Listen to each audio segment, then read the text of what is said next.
अगर कोई शख्स बीमार हो जाए, क्या करते हैं? उसको डॉक्टर के पास लेके जाते हैं, डॉक्टर को दिखाते हैं, दवाई दिलवाते हैं, आराम हुआ तो ठीक, वरना बड़े डॉक्टर को दिखाएंगे, शहर में लेके जाएंगे। चलो मैं आपके सामने एक छोटी सी बात रखकर अल्लाह के करम और उसके एहसानात का एहसास दिलाना चाहता हूं। एक हाजी साहब थे, बीमार हो गए, तबीयत खराब हो गई। तबीयत ज्यादा खराब हुई, हार्ट प्रॉब्लम, हार्ट अटैक, दिल की शिकायत। और जानते हो जब दिल की शिकायत होती है, अटैक आता है ना, तो आदमी लम्हों में खत्म हो जाता है। बात समझ में आ रही है आपको? उर्दू समझने में दिक्कत तो नहीं है? ताजदारे मदीना वालिए कौनैन मुस्तफ़ा करीम का कलमा पढ़ने वालों, नबी के आशिकों, गौर करो। एक हाजी साहब बीमार हुए, तबीयत खराब हुई, हार्ट प्रॉब्लम, अटैक आ गया, सांसें बराबर नहीं चल रही हैं। डॉक्टर को दिखाया गया, डॉक्टर ने कहा एडमिट कर दो हॉस्पिटल में। एडमिट कर दिया गया। एक एक लफ्ज तवज्जो से सुनना, सुकून से, बिल्कुल हाय हल्ला नहीं, शोर नहीं, आराम से सुनना। इसलिए कि सिर्फ शोर से कुछ नहीं होता, कुछ समझ में भी आना चाहिए। बरगे हिना पे लिखता हूं मैं दर्द दिल की बात, शायद के रफ्ता रफ्ता लगे दिल रुबा के हाथ। अंदाज़े बयां गर्चे बहुत शौक नहीं है, शायद के तेरे दिल में उतर जाए मेरी बात। जब बीमार हुए, एडमिट कर लिया डॉक्टर ने, तो एडमिट करने के बाद में कहा कि इनकी तबीयत ज्यादा खराब है, इन्हें मशीन पर रखना पड़ेगा। आप भी कभी किसी मरीज को देखने के लिए अस्पताल गए होंगे, वो मशीन आपने भी देखी होगी। नदीम भाई, एक मशीन होती है जिसे वेंटिलेटर मशीन कहते हैं, एक मशीन होती है जिसे बाईपाइप मशीन कहते हैं। जब तबीयत ज्यादा खराब हो जाए, सांस लेने में दुश्वारी होती हो, जब तबीयत ज्यादा खराब हो जाए, सांस नहीं आता हो, ऑक्सीजन की दिक्कत हो, तो वेंटिलेटर मशीन पे रखा जाता है पेशेंट को। ऑक्सीजन भी दी जाती है, उसके दिल की धड़कनों को भी काबू किया जाता है। हाजी साहब को उसी मशीन पर रख दिया गया। एक दिन, 2 दिन, 3 दिन मशीन पर रहे, तबीयत में सुधार आने लगा, बीमारी कम हुई, तबीयत अच्छी हुई। जब आराम मिला तो डॉक्टर ने कहा अब तुम घर जा सकते हो, अब तुम्हें छुट्टी दी जाती है, डिस्चार्ज किया जा रहा है हॉस्पिटल से, घर चले जाओ। डॉक्टर साहब ने डिस्चार्ज कर दिया, बिल बना के दिया, 1 लाख रुपए का बिल बना के दिया। हाजी साहब ने बिल का पर्चा देखा तो आंखों में आंसू आ गए, रोने लगे। डॉक्टर ने कहा हाजी साहब क्या हुआ, रोने क्यों लगे, आंखों में आंसू क्यों आ गए? कहीं ऐसा तो नहीं कि मैंने आपकी हैसियत से ज्यादा बिल बना दिया? आपके पास देने के लिए पैसे नहीं है, बिल ज्यादा हो गया, इसलिए तो आंखों में आंसू नहीं आए, इसलिए तो नहीं रो रहे कि बिल ज्यादा हो गया। इतना सुनाए तो हाजी साहब ने कहा डॉक्टर बिल की बात नहीं, पैसों की बात नहीं, 1 लाख की बात नहीं, 1 लाख क्या, अगर 2 लाख का बिल भी होता तब भी मैं बड़े आराम से दे देता। मैं पैसों की वजह से नहीं रोया, मैं बिल की वजह से नहीं रोया।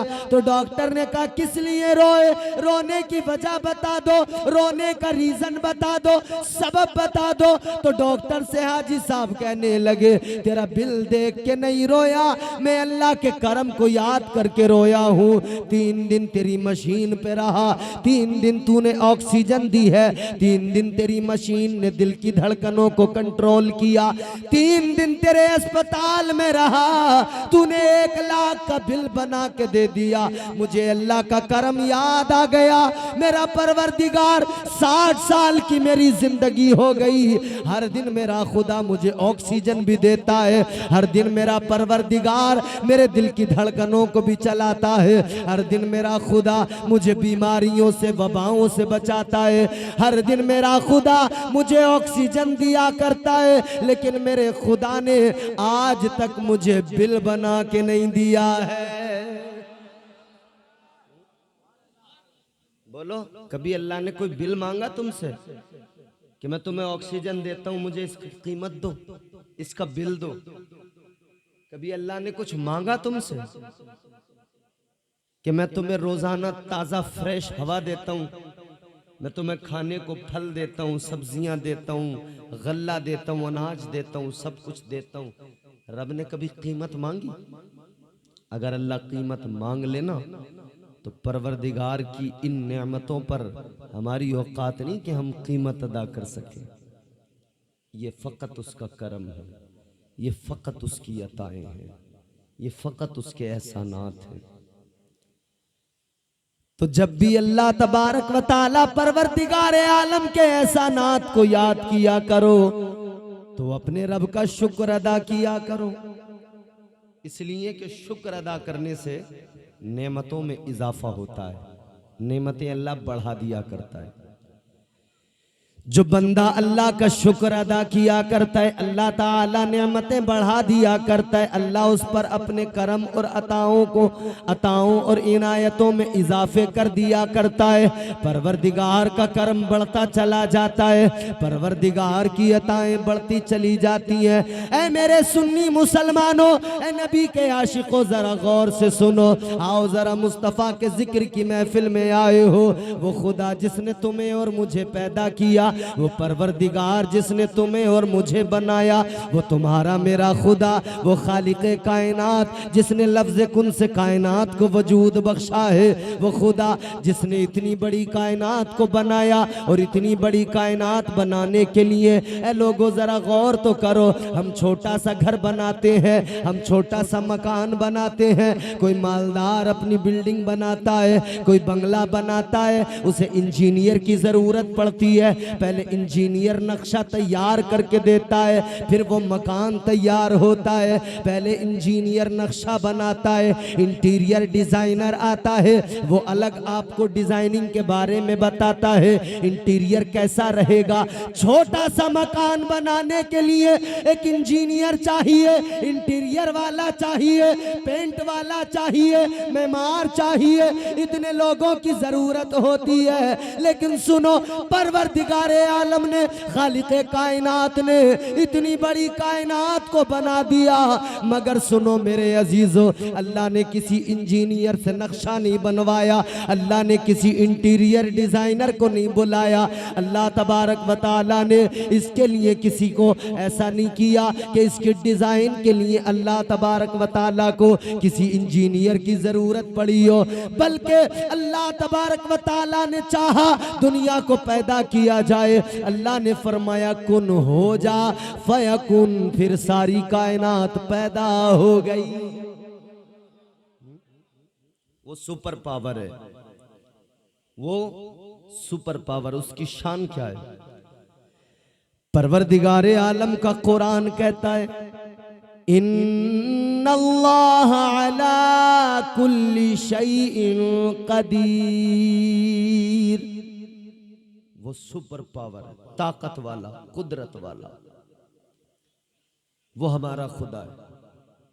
हम उस खुदा का नाम लेते हैं, उसके सामने अपनी पेशानी झुकाते हैं, और ये भी फकत उस रब का करम है कि उसने हमें तौफीक दी है कि हम राह हक पर हैं और हम रब के सामने अपनी पेशानियां झुकाते हैं। वरना मियाँ दुनिया में कितने लोग हैं, समझ रहे हो?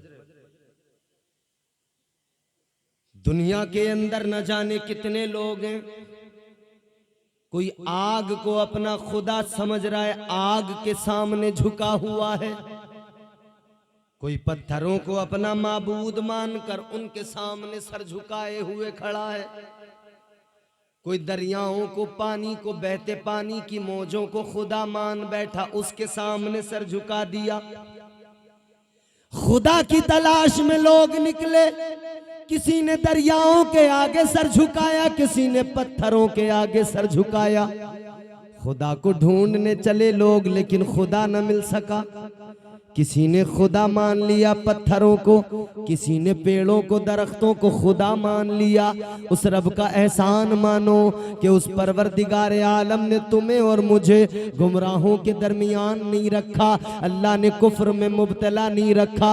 ये अल्लाह का एहसान नहीं तो क्या है, ये उस रब का करम नहीं तो क्या है कि उस परवरदिगार ने आपको और मुझे साहिबे ईमान बनाया है। ईमान की दौलत अल्लाह ने अता फरमाई है, अल्लाह ने मोमिन बना दिया। ए लोगो, अल्लाह ने मोमिन बनाया तो शान भी कितनी बुलंद की, और मुझे और आपको और ज्यादा खुश होना चाहिए। मोमिन बनाने के साथ में अल्लाह ताला ने ये भी करम किया कि मुझे और आपको अपने प्यारे महबूब का उम्मती बना दिया है, ताजदार मदीना का गुलाम बना दिया है। ए लोगो, हम अपनी किस्मतों पे जितना नाज कर कम है, इसलिए कि जब हम पैदा हुए हमारे कान में अजान पड़ी गई, हमें बता दिया गया अशहदु अन्ना मुहम्मदर रसूलुल्लाह। हमारे कान में पढ़कर बता दिया गया, ओ पैदा होने वाले, ओ दुनिया में आने वाले, खुश हो जा कि तुम मुस्तफा का गुलाम बन के आया है। ये उसका करम नहीं तो क्या है। याद करो रब के एहसानात, उसके करम को याद करो। मेरी तुम्हारी इंसान की औकात क्या थी? ये फकत परवरदिगार आलम का करम है, खालिक़े कायनात का करम है कि हम दुनिया में मौजूद हैं। अच्छा, इंसान अगर अपनी हकीकत को देखे, क्या हकीकत है इंसान की? अल्लाह इज्जत न देता तो इंसान की औकात क्या? अल्लाह ने इज्जत दी है। हकीकत ये है इंसान की मेरे अजीजों। अच्छा, इंसान के वजूद को अल्लाह ने दो चीजों से आरास्ता किया। कितनी चीजों से? दो चीजों से। एक ये जिस्म है, एक रूह है। दो चीजें हैं। जिस्म क्या है? ये जिस्म मिट्टी से बना है, एक दिन मिट्टी में मिल जाता है। ये जिस्म मिट्टी से बनाया परवरदिगार ने, मिट्टी से बनाए तो वापस इसे मिट्टी में मिलना है। इसीलिए तो अल्लाह ने कुरान में फरमाया ना, परवरदिगार आलम ने फरमाया, मिन्हा खलकनाकुम वफीहा नुईदुकुम वमिन्हा नुखरिजुकुम तारतन उखरा।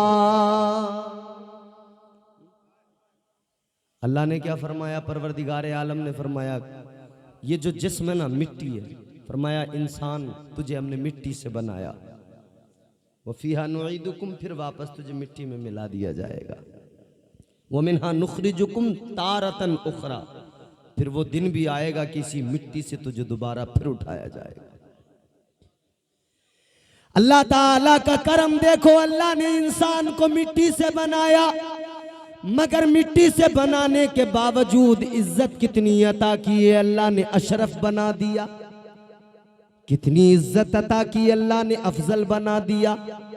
शैतान तो इसी हसद में मर गया।